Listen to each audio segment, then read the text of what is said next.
Hi, this is Dr. Sushma Peruri, Consultant General, Laparoscopic and Colorectal Surgeon. ఈ రోజు నేను మీకు పైలోనైడల్ సైనస్ అంటే ఏంటి, దాని ట్రీట్మెంట్ ఏంటి అనేది చెప్తాను.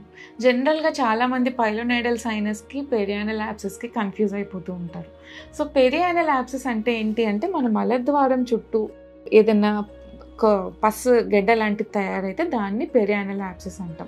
పైలోనైడల్ సైనస్ అంటే ఏంటంటే మన హెయిర్ చర్మానికి గుచ్చుకుని దాని లోపలికి వెళ్ళిపోయి ఇన్ఫెక్షన్ వచ్చి పస్ ఫామ్ అయితే దాన్ని పైలోనైడల్ యాబ్సెస్ అంటాం. సో ఈ పైలోనైడల్ సైనస్ అనేది ఎక్కడ వస్తుంది కామన్గా అంటే మన గ్లూటియల్ రీజియన్, నేటల్ క్లెఫ్ట్ అంటాం.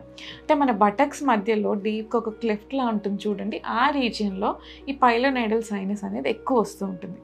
ఎలాంటి వాళ్ళలో ఎక్కువ వస్తూ ఉంటుందంటే ప్రొలాంగ్డ్గా ఎక్కువసేపు కూర్చునే వాళ్ళకి, బ్యాక్ ఆ రీజియన్లో హెయిర్ ఎక్కువ ఉండే వాళ్ళకి ఎక్కువ వస్తూ ఉంటుంది.